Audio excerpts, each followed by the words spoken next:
But having been involved in this relationship for over 36 years, they are more than the sum of their parts. And if you think I'm exaggerating and overstating the case, consider the following statistics or polling. In December of 2008,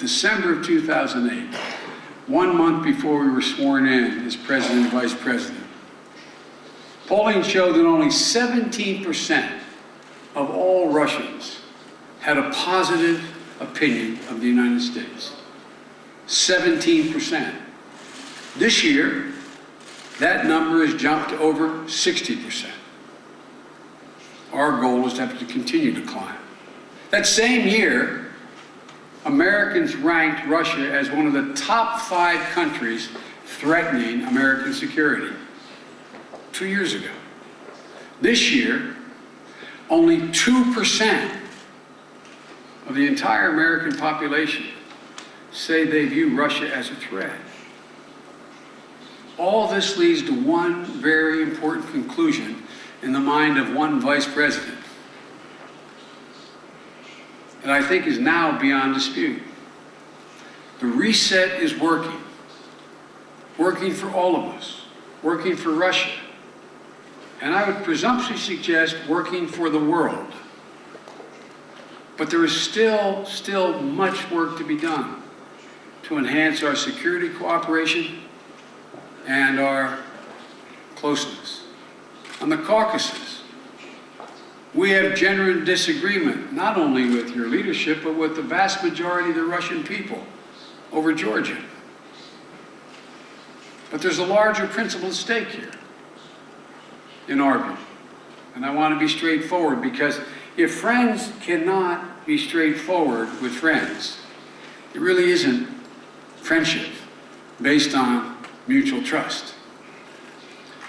We think there's a larger principle at stake here. As I said when I announced the reset at Munich, I said, it will remain our view that sovereign states have the right to make their own decisions and choose their own alliances. And further, quote, we will not recognize any state having a sphere of influence.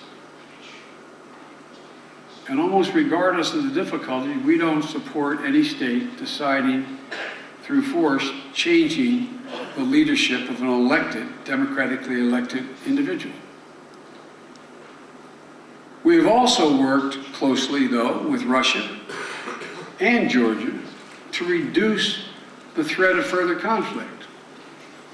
As a result, Georgia recently restated its commitment to non-use of force,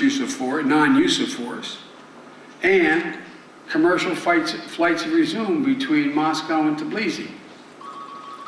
But we must do more to assist those displaced by the 2008 conflict, enable normal travel and commerce to occur. Our joint diplomacy was essential and is essential in ending conflicts in other areas. Nagorno-Karabakh, where I would again commend President Medvedev for his tireless work for a peaceful and permanent settlement there. But the next frontier in our relationship, and the main area, in my view, and the President of the United States' view, of future opportunities and challenges, will be building stronger ties of trade and commerce that match the security cooperation we have accomplished over the last 2 years, and hopefully will continue to grow. In the 20th century, the wealth of a nation was measured by the abundance of its natural resources, the expanse of its landmass, or the size of its army. Russia had all of those things. But in the 21st century, the true wealth of a nation is found in the creative minds of its people and their ability to innovate. There, too, Russia is remarkably blessed. Unleashing Russia's full potential will be a boon and an opportunity not only for the United States and for Russians, but again, for international commerce and peace and justice. Already our economic relationship is moving to center stage. PepsiCo has made a multi-billion-dollar investment in Russia, Russia's leading juice and dietary producer. Imagine 5 years ago the likelihood that an American company could buy, in effect, the largest of anything in Russia. Chevron and ExxonMobil recently announced major new deals with Russian partners. General Electric is undertaking a major expansion of its operations here. And John Deere last year opened a major manufacturing center in Moscow, in the Moscow region. And it's already, I met with the president, I think he may be here, yesterday. They're already doubling its capacity. As a consequence, employment. And Alcoa is working closely, very closely, with a nanotechnology firm, Rust Nano, on an array of high-tech products that are the future. This week, a coalition of public and private sector partners in Russia and the United States announced a new program as well, supported by an American company, Johnson & Johnson. That program will provide pregnant women and new mothers with health information via text messages. A great example how civil society, government, and private sector can work together to find innovative solutions to shared challenges, real challenges to real people, ordinary people. And just yesterday, I witnessed the signing of a $2 billion sale of 8 Boeing 777 aircraft to Aeroflot, expanding last year's agreement to sell 50 737s to Russia's technologies. These contracts were able to be done, and the plane was able to be built, I might add, because of Russian titanium, ingenuity, and the engineers here, as well as the brilliant engineers and workforce back in the United States. These contracts will create or sustain tens of thousands of jobs in Russia and in the United States. On his visit to Silicon Valley last year, President Medvedev made clear Russia's desire to bolster our partnership in the innovation economy, a priority the United States shares and the President of the United States has announced as the hallmark of what we're attempting to do. Yesterday, I had the opportunity to be in Skolkovo, a high-tech hub on the outskirts of Moscow that has the promise of becoming the Silicon Valley of Russia. Closer cooperation will allow American companies to benefit from greater access to Russia's deep pool of talented engineers, mathematicians, and computer scientists. Mr. President, if you'll forgive me I will not mention the context, but yesterday we had this discussion, a roundtable discussion with American businesses and CEOs from Russian businesses. A Russian businessman said something that was true. He said the reason why it's good to be here in Russia and investing in the United States is because it's a market. An interesting comment from the chairman of the board of Boeing in Russia.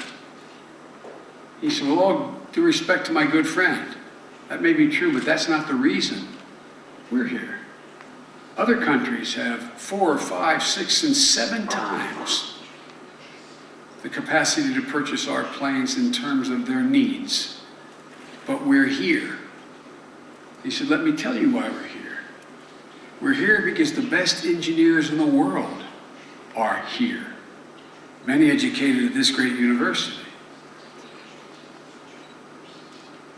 We're also providing, not as a gift, when I say providing, it sounds like we're providing a gift. We're also American venture capitalists and other foreign investment is flowing into the Russian economy to allow it to diversify beyond your abundant natural resources, metals, oil, and gas, and help Russian startups get their ideas to market. Those of you who are studying business know that it's one thing to have an idea, it's another thing to get it to market. It takes people willing to make a gamble, make an investment, make a bet. Already, several of America's leading firms have shown their support for this vision by committing to invest, in the case of several venture capitalists, over $1 billion. Already committed, investing in Russian high-tech industries. But despite these steps, our trade and investment relationship is not what it should be. As a matter of fact, it was higher years ago than it is now. Russia was America's 37th largest export market in 2010. The value of the goods that cross our border, the United States border with Canada and Mexico, every few days exceeds the annual value of our trade with Russia. We've got to do better. We've got to do better. And I believe we can. This is one of the reasons why the President and I so strongly support Russian accession to the World Trade Organization. Accession will enable Russia to deepen its trade relations not only with the United States, but the rest of the world. And it will give American companies a greater and more predictable, important word, predictable, access to Russia's growing markets, expanding both U.S. exports and employment. The renewed energy that Russian negotiators have brought to the table in this accession effort, and Moscow's political will to get the job done, are, for the first time in a long time, genuinely moving things forward. We're making progress on these issues that has caused so much friction in the past. We're making progress on agricultural trade, sanitary regulations, enforcement of intellectual property rights. But we still have more work to do. So let me make this as clear as I possibly can.